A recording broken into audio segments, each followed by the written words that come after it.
Welcome to the YouTube channel of CA Guru Rajaguru. Today we are talking about residential status. It's a residence and scope of total income. It is very important chapter for income tax perspective as well as exam perspective because without knowing residential status, you can't answer that whether the person is liable to pay tax in India or not.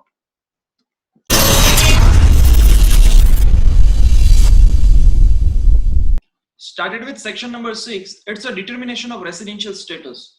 So in case of individual, there are total 3 types of residential status. They are either resident, ordinary resident, or non-ordinary resident or a non-resident. So whether an individual is a resident or a non-resident is based on a basic condition. So let's start with the basic conditions. Basic condition number 1, he must be present in India for a period of 182 days or more during the previous year. If you want to know the residential status of the previous year 2019-20, whether Mr. X is a resident in the previous year 2019-20 or not, is based on a number of days present in India. If number of days present in India is more than or equal to 182 days during the previous year 2019-20, he is regarded as a resident. If condition number 1 is not satisfied, then you have to check a condition number 2. Second condition is that he must be present in India for a period of 60 days or more. So, अगर आपकी condition number 1 satisfy नहीं होती है, then and then only you have to check a second condition. If first condition is satisfied, then there is a no scope to check a second condition. Second condition is that he must be present in India for a period of 60 days or more during the previous year, and 360 यहाँ पे लिखा है end. So you have to check total 2 cumulative condition in case of second condition. So he must be present in India for a period of 60 days or more during the previous year and 365 days or more during 4 years immediately preceding the previous year. Immediately preceding the previous year. Immediately preceding the previous year का meaning रहेगा, अगर आप residential status find out कर रहे हैं for the year 2019-20, then you have to take into consideration a 4 years preceding the previous year 2019-20. 4 years are alike 2018-19, 2017-18, 2016-17, and 2015-16.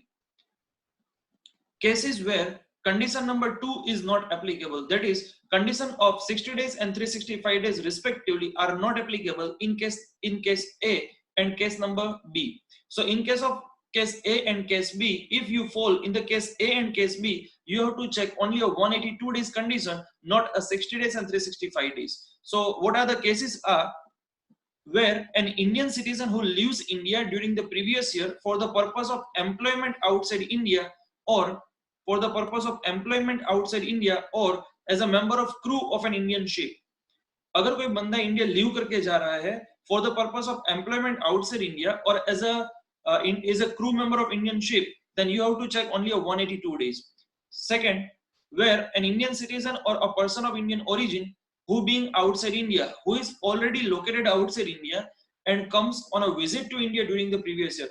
अगर कोई Indian citizen है और a person of Indian origin है who already located outside India और वो बंदा India में आ रहा है क्यों, he comes on a visit to India during the previous year, then you have to check only a 182 days rather than 60 days and 365 days.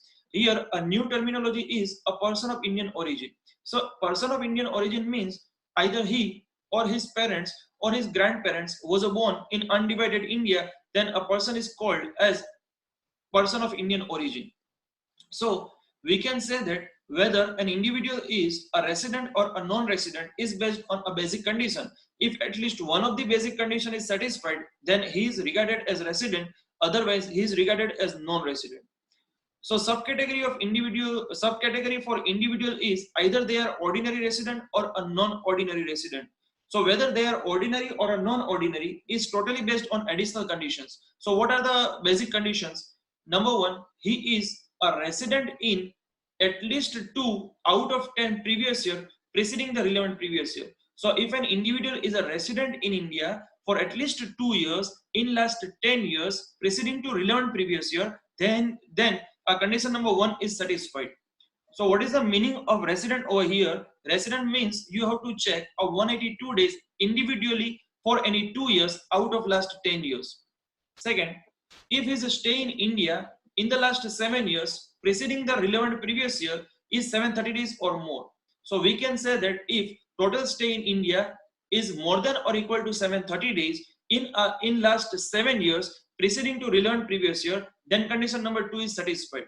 So what is the final status of individual on the basis of this basic condition and additional conditions are given in the summarized table below.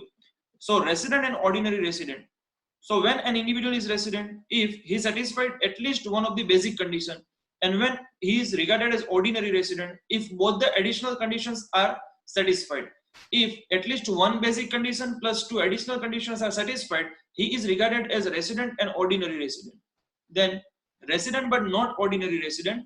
So for resident, he is required to satisfy at least one of the basic condition, and for not ordinary resident, either one or none of the additional condition is satisfied. And if none of the basic condition is satisfied, then he is regarded as a non-resident. Let's start with the residential status for HUF. Here, HUF is also divided into 3 categories. Number 1, ordinary resident. Number 2, not ordinary resident. And number 3, non-resident. So residential status of HUF is depends on control and management. So whether HUF is a resident or a non-resident is based on control and management. If control and management is wholly or partly in India, then HUF is regarded as resident. But if control and management of HUF is wholly outside India, then HUF is regarded as a non-resident.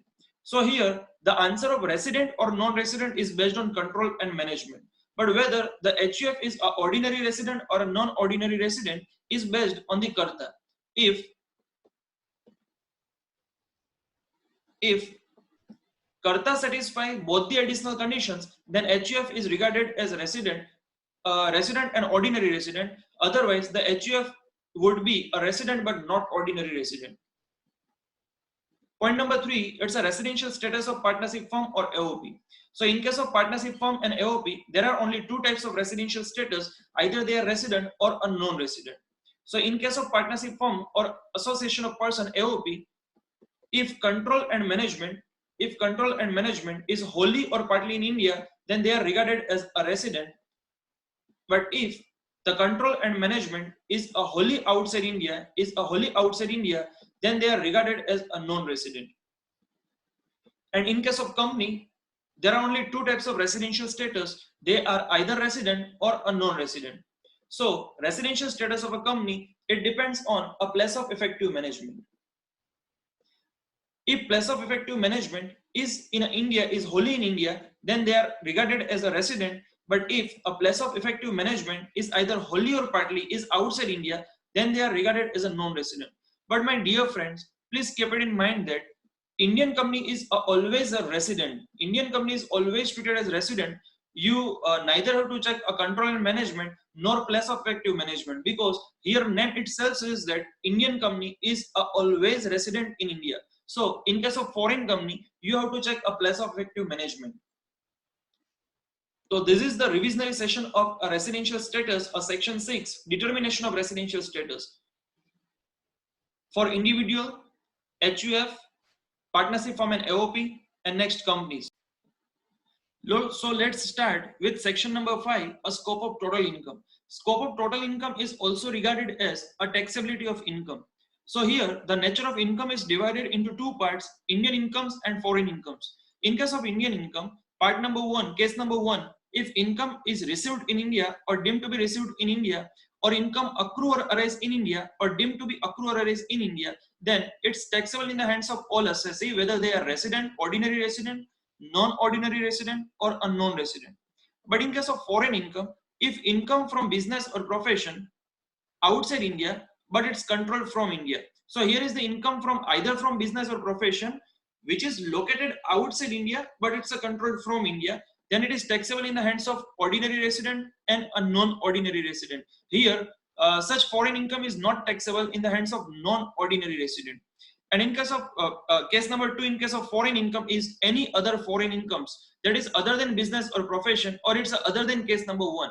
So if there is any other foreign income except case number 1, then it is taxable in the hands of ordinary resident, but it's not taxable in the hands of non-ordinary and non-resident. So here we can conclude section 5 is generally whether there is an Indian income or it's a foreign income, it's always taxable in the hands of ordinary resident. So if you are an ordinary resident, then you have to pay tax on all income other than exempted income. And case number 2 or conclusion number 2 is that foreign incomes are not taxable in the hands of non-resident. So guys, hope for the best you understand the chapter number 2 of the Income Tax Act 1961. It's a residential status. So here we conclude section number 5 and section number 6. So bye bye guys, thank you, thanks for watching, and please keep connected for more videos. Thank you.